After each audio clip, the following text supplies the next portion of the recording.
Good morning बच्चों, एक बार फिर अपनी प्रकार तैयार कर लीजिए और प्रकार के साथ अब की बार अपनी डी भी तैयार कर लीजिए, क्योंकि हम करने जा रहे हैं अगली रचना चतुर्भुज की। चतुर्भुज की रचना किस आधार पे, जब दो भुजाएं और तीन कोण हमें दिए गए हों।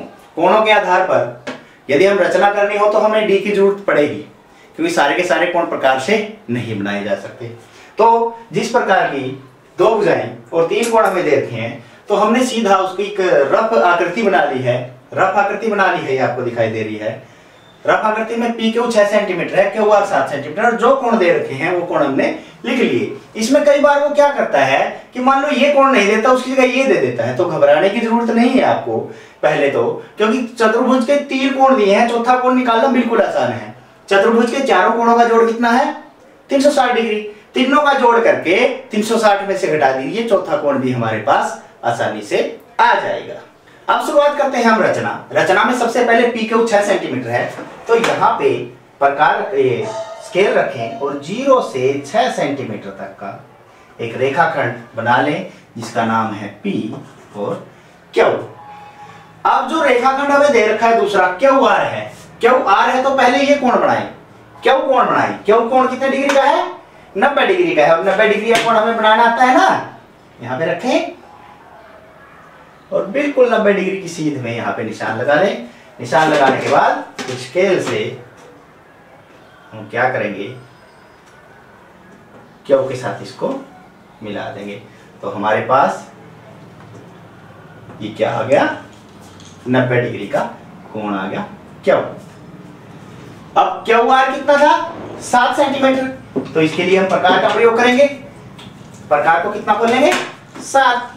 तो उसी प्रकार 7 पे रखे और 0 तक हम इसको खोलेंगे और यहाँ पे रखे, क्यू पे रखे एक चाप लगा देंगे, तो हमारे पास ये कौन सा पॉइंट आ गया? कौन सा पॉइंट आ गया? आर। आर पॉइंट हमारे पास आ गया। अब प्रकार की हमें जरूरत नहीं है, क्योंकि हमारे पास दो कोण ही बाकी है, तो डी से ही होंगे दोनों कोण। पी के ऊपर कितने डिग्री का कोण है? 60 डिग्री। तो पी पे पहले 60 डिग्री का कोण बनाएं। ये बना दिया मैंने 60 डिग्री का कोण। पी पे कितने डिग्री का कोण बनाया है? 60 डिग्री का। और 60 डिग्री का कोण मेरा यदि बना है, तो मेरा 60 डिग्री का कोण यहां तक जाएगा, ये पी से मिलके यहां तक। और जो ये किरण बन गई, इनको आप कोई भी नाम दे भी सकते हैं, क्योंकि आखिर में जाके कोई भी नाम दे सकते हैं। अब कोण आर कितने डिग्री का है? 100 डिग्री का है कोण आर। अब यहां से मैं पॉइंट ले रहा हूं, देखो यहां बिल्कुल सीधे में रखे आर पे, और 100 डिग्री मैं यहां से शुरू कर रहा हूं ना, 0 से, इस साइड 0 से शुरू करूंगा, और यहां मेरे पास 100 डिग्री ये आ गया, ये पॉइंट यहां पे। और इसको यदि मैं आर के साथ मिलाऊंगा,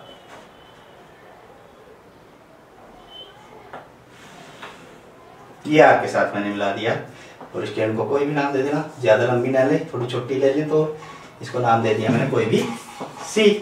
तो जहां पे ये आर सी और पी भी किरणें कटी हैं, यहाँ पे ये हमारे पास चौथा पॉइंट क्या है? एस है। समझ आया? इस सी को मैं नीचे लिख देता हूं, मिक्स ना हो। तो ये हमारे पास कौन सा पॉइंट है? एस पॉइंट है।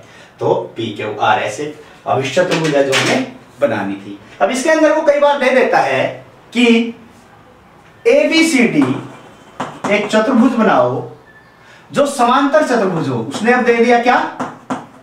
समांतर चतुर्भुज। और समांतर चतुर्भुज में वो क्या करेगा? वो सिर्फ दो भुजाएं और एक कोण देगा। मान लिया कि उसने ए बी भुजा दे दी 5 सेंटीमीटर, बी सी दे दी 6 सेंटीमीटर या 6.2 सेंटीमीटर, कुछ भी दे सकता है वो, और एक कोण दे दिया, कोण ए दे दिया उसने 60 डिग्री का। तो रफ आकृति देखो कैसे बनानी है हमें, इस प्रकार बना दी मैंने रफ आकृति। A B C D. समांतर चतुर्भुज की एक भुजा कितनी दूरी है? 5 सेंटीमीटर, और दूसरी 6.2 सेंटीमीटर। ये भी 5 सेंटीमीटर होगी, ये भी 6.2 सेंटीमीटर होगी। लेकिन हमने ये भुजाओं के आधार पे नहीं करना है, तो इसलिए सिर्फ दो भुजाएं साथ में रखनी है। और एक कोण है, एक कितना? 60 डिग्री। ये 60 डिग्री है, तो सी भी 60 डिग्री, सब कोण बराबर होते हैं। और ये बी, इन दोनों कोणों का जोड़ 180 होता है ना, ये आ गया 120 डिग्री, और ये वाला इसके सामने वाला 100 20 डिग्री। तो इस आधार पे भी वो प्रश्न देगा, लेकिन हमें रफ आकृति देखते हुए और चतुर्भुज के प्रकारों को ध्यान में रखते हुए, उनके गुणों को ध्यान में रखते हुए रफ आकृति बनानी है और उसके बाद चतुर्भुज की रचना करनी है। आशा है कि ये चतुर्भुज आपको बनानी आ गई होगी। अभी प्रश्नावली कीजिए और अपने अध्यापकों को दिखाइए।